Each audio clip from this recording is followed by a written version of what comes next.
तो नमस्कार दोस्तों, मैं दीपक नागर आपका दीपक इकोनॉमिक्स के इस चैनल पर सभी का स्वागत करता हूं। तो दोस्तों, हम यहाँ बात क्या करते हैं, इकोनॉमिक्स के करंट अफेयर्स के बारे में करते हैं। ऐसी न्यूज़ जो डे टू डे की लाइफ में काफ़ी ज़्यादा चर्चाओं में रही हो, जो एग्ज़ाम के हिसाब से इम्पोर्टेंट है और एग्ज़ाम के हिसाब से नहीं, आम जिंदगी में भी जिसका हम उपयोग कर सकते हैं या जिसका कभी उपयोग हो सकता है, ऐसी न्यूज़ के बारे में हम यहाँ पर डिटेल डिस्कस कर सकते हैं। तो अभी लेटेस्ट न्यूज़ है, लगभग 1 वीक इसी वीक के आसपास की बात है। एक न्यूज़ आई थी, आप लोगों ने पढ़ा होगा कि आरबीआई ने क्या किया है। आरबीआई ने भारत सरकार को, गवर्नमेंट ऑफ इंडिया को कुछ डिविडेंड पे किया है, कुछ डिविडेंड पे किया है। लगभग 87,000 करोड़ का डिविडेंड पे किया है। तो ये न्यूज़ क्या थी और इसका इम्पैक्ट पड़ेगा, क्या गवर्नमेंट को इससे बेनिफिट होगा, और आरबीआई गवर्नमेंट को डिविडेंड देता क्यों, सब चीज़ों के बारे में हम डिटेल में स्टडी करेंगे दोस्तों। तो आप न्यूज़ देख सकते हो, RBI to pay ₹87,000 crore dividend to government for financial year 23। तो दोस्तों, ये पूरा माजरा क्या है, थोड़ा सा इसके बारे में हम बेसिक स्टडी करेंगे। सबसे पहला तो मुद्दा यहाँ पे ये आएगा कि भाई आरबीआई को क्या शौक चढ़ा कि वो 87,000 करोड़, कितनी बड़ी अमाउंट होती है, वो गवर्नमेंट को दे रहा है। तो हर चीज़ का एक लॉजिक होता है, लॉजिक के पीछे हम उसकी हिस्ट्री जानेंगे। सबसे पहले हम आरबीआई की हिस्ट्री जानेंगे, तब हम इस न्यूज़ को समझ सकते हैं। तो आप सबको पता हो कि आरबीआई की स्थापना कोई आज़ादी की बात नहीं हुई। आरबीआई की स्थापना तो आज़ादी के पहले ही हो गई थी, ब्रिटिश काल में।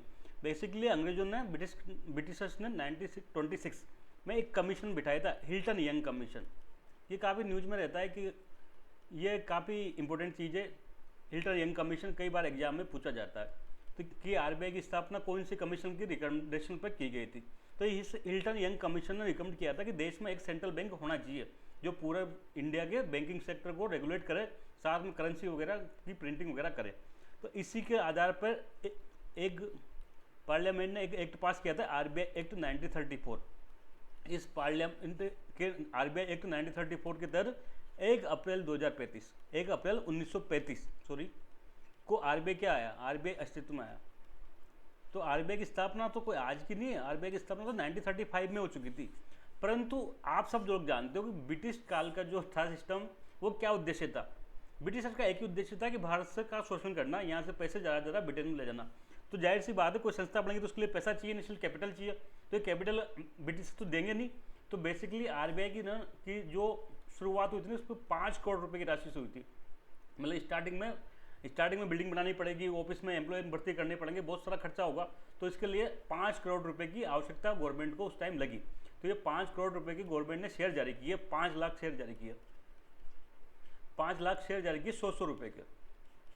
अब जिसको भी ये चाहे वो खरीद सकता है। तो एक तरह से क्या होगा, शेयर होल्डर का बैंक हो गया ये, गवर्नमेंट नहीं था, गवर्नमेंट बैंक नहीं था, शेयर होल्डर से बैंक था। आप चाहो तो आप खरीद लो, मैं चाहूँ तो मैं खरीद लो, जो शेयर खरीद लेगा उतने का मालिक बन जाएगा। शेयर सिस्टम तो आप जानते ही हैं कंपनी में। तो एक तरह से कंपनी टाइप वाली बात हो गई थी यहाँ पे कि शेयर होल्डर का बैंक था, प्राइवेट बैंक था ये। गवर्नमेंट ने इसमें कोई पैसा नहीं लगाया। तो लगभग 5 लाख शेयर जारी किए थे 100 रुपये के हिसाब से, और 5 करोड़ की कैपिटल इकट्ठा करी थी। तो बेसिकली ये प्राइवेट शेयर होल्डर बैंक था। उसके बाद क्या हुआ, उसके बाद दोस्तों हुआ कि आज़ादी मिल गई। हम सबको पता ही ये कब मिली थी, 15 अगस्त 1947 को। अब आज़ादी के बाद गवर्नमेंट को ये महसूस हुआ है, नई गवर्नमेंट को, कि इतना बड़ा जो इंस्टीट्यूट है आरबीआई, जो देश का सेंट्रल बैंक है, जो नोट वगैरह छापता है, वो एक तरह से क्या, उसके ओनर कौन है, प्राइवेट है, प्राइवेट लोग उसके ओनर है। तो ये कोई अच्छी बात नहीं है। इतना बड़ी संस्था तो कम से कम गवर्नमेंट होना चाहिए। तो इन्होंने क्या किया, इसका राष्ट्रीयकरण कर दिया, नेशनलाइजेशन कर दिया। आप में से कई दोस्त लोग नेशनलाइजेशन का मतलब जानते होंगे, नहीं जानते उनको मैं बता दूँ 1 मिनट में, कि अगर कोई प्राइवेट कंपनी होती है, प्राइवेट कंपनी है, सपोज करो, इसको गवर्नमेंट टेक ओवर कर लेती है, गवर्नमेंट ने कब्जा कर लिया, उसको कहते हैं आज से ये क्या सरकारी कंपनी है। तो इस प्रक्रिया को कहते हैं नेशनलाइजेशन। ये बैंकों के लिए बहुत फेमस है।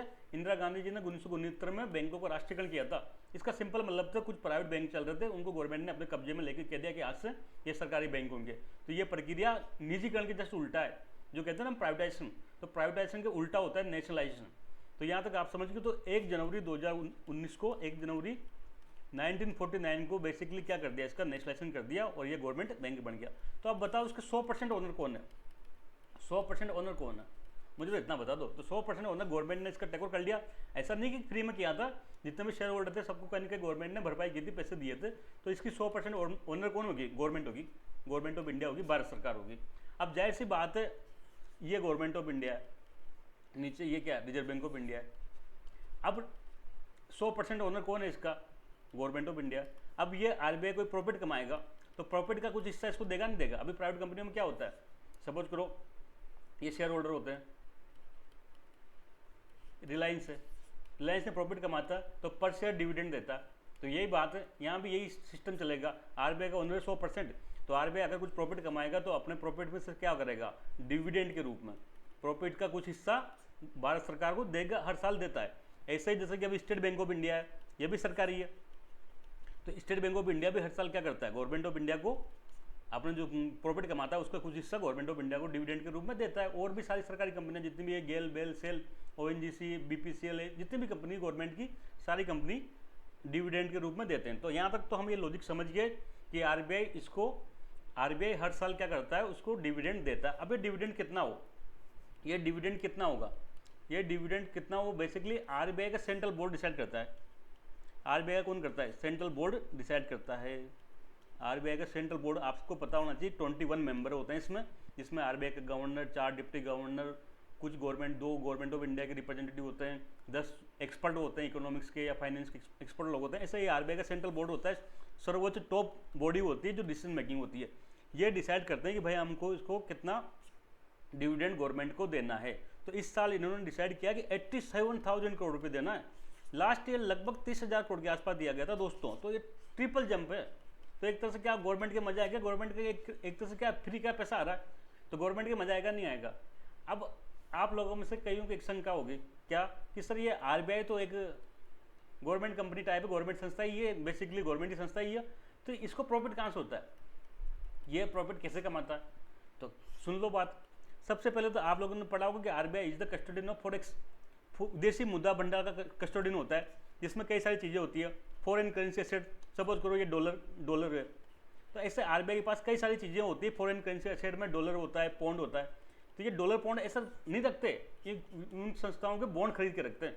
सपोज करो अमेरिकन सरकार के बॉन्ड खरीद लिए, अब बॉन्ड पे हर साल इसको इंटरेस्ट मिलेगा, हर साल इंटरेस्ट मिलेगा, बॉन्ड की वैल्यू बढ़ भी सकती है तो उससे इसको फायदा होगा। गोल्ड है, अब गोल्ड की प्राइस बढ़ गई, गवर्नमेंट की प्राइस बढ़ जाएगी तो क्या होगा, इसका मुनाफा अपना आप बढ़ जाएगा। फिर आप लोगों को पता होगा इससे ये और क्या करता है, ये रेपो रेट वगैरह करता है, रेपो ऑक्शन करता है। रेपो में क्या होता है, रेपो में ये बैंकों को उधार देता है पैसा, उससे ब्याज मिलता है, तो वो इंटरेस्ट की इनकम है इसको। एक ओपन मार्केट ऑपरेशंस होते हैं, आप लोगों ने सुना होगा आरबीआई क्या करता है, ओपन मार्केट ऑपरेशन करता है, जिसके तहत क्या करता है, गवर्नमेंट सिक्योरिटी की सेल और परचेज करता है। तो अगर गवर्नमेंट सिक्योरिटी की सेल करेगा तो इसके पास कुछ पैसा आएगा, तो वो जाहिर सी बात इसका मुनाफा होगा। तो ऐसे आरबीआई के कई तरीके से पैसे प्रॉफिट होता है। तो इस प्रॉफिट में से ये अपना हिस्सा, अपना खर्चा वगैरह निकाल के फिर जो इसको लगता है उचित, वो पैसा वो गवर्नमेंट को ट्रांसफर करता है। तो हम और डिटेल में देखेंगे इसको। सबसे पहले हिस्ट्री में 1926 कौन था, इल्टर यंग कमीशन, इसने एक रिकमेंड किया क्या कि देश में एक सेंट्रल बैंक होना चाहिए इंडिया में। सेंट्रल बैंक का नाम क्या होगा, वो होगा रिजर्व बैंक ऑफ इंडिया। तो फिर एक एक्ट पास हुआ, आरबीआई एक्ट 1934। इसके तहत क्या किया, 1 अप्रैल 1935 से क्या हुआ, 1934 से आरबीआई स्थिति में आया। स्टार्टिंग में क्या था, शेयर होल्डर्स का बैंक था, गवर्नमेंट ने इसमें पैसा नहीं लगाया, क्या करे, 5 लाख शेयर छाप दिया, 5 लाख शेयर छाप दिए 100 रुपये के। अब जिसको जितना खरीदना खरीद लो, वो उतना उसका आरबीआई का मालिक बन जाएगा। तो बेसिकली एक तरह से क्या है, प्राइवेट बैंक टाइप था, प्राइवेट इंस्टीट्यूट या प्राइवेट संस्था टाइप था ये। तो ये कोई अच्छी बात नहीं है, इतना बड़ा देश का रेगुलेटर है, पूरे बैंकों को कंट्रोल करता है, वो कोई प्राइवेट लोगों के हाथ में उसका मैनेजमेंट हो, तो ये कोई अच्छी बात नहीं थी। तो आखिर में फाइनल में क्या किया गवर्नमेंट ने, इसका 1 जनवरी 1949 को आज़ादी मिलते ही राष्ट्रीयकरण कर दिया। राष्ट्रीयकरण में क्या हो गया, तो अब आरबीआई का 100% ओनर कौन हो गया, गवर्नमेंट होगी ना। अब इसको प्रॉफिट होगा तो इसका कुछ हिस्सा ये गवर्नमेंट को देगा, जिसको डिविडेंड कहते हैं। यहाँ तक ठीक है। तो आरबीआई कैसे पैसा कमाती है, फॉरेक्स के माध्यम से कमाती है, ओपन मार्केट ऑपरेशन के माध्यम से कमाती है, रेपो ऑप्शन के माध्यम से कमाती है। फॉरेक्स मार्केट में आरबीआई कई बार क्या होता है, आप लोगों को पता ही होगा, डॉलर को कंट्रोल करने के लिए क्या करता है आरबीआई, कई बार डॉलर खरीद लेता है, डॉलर परचेज करता है बाजार से, और कई बार क्या करता है, डॉलर सेल करता है। तो अगर सस्ता परचेज किया और महंगा बेचा तो इसको प्रॉफिट होगा नहीं होगा। तो इस प्रकार से आरबीआई कई तरीके से पैसा कमाता है, काफ़ी बड़ी मात्रा में पैसा कमाता है आरबीआई को, काफ़ी बड़े मात्रा में प्रॉफिट है। तो इस प्रॉफिट का कुछ हिस्सा इसने क्या किया, इसके सेंट्रल बोर्ड ने डिसाइड किया।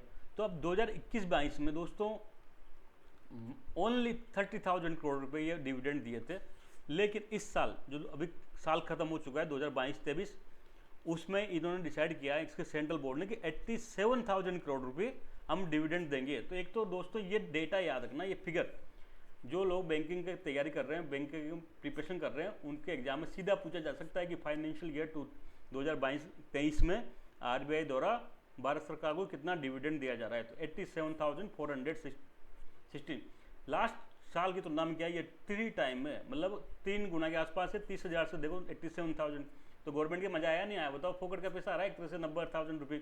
गवर्नमेंट ने खुद नहीं है ना लगभग 43,000 का अनुमान लगाया था भाई इतना आ जाएगा बजट में। जब बजट घोषणा करते हैं तो बजट में आप सब जानते हो इनकम और एक्सपेंडिचर बताते हैं, तो गवर्नमेंट ने इस साल इसको 43,000 करोड़ बना था, लेकिन उससे इतना डबल मिल रहा है। तो अब इतना सारा प्रॉफिट हो रहा है, एक तरह से गवर्नमेंट को क्या हो रहा है, एक्स्ट्रा 40,000 करोड़ के आसपास गवर्नमेंट को मिल रहे हैं। अब गवर्नमेंट का इससे मजा जाएगा।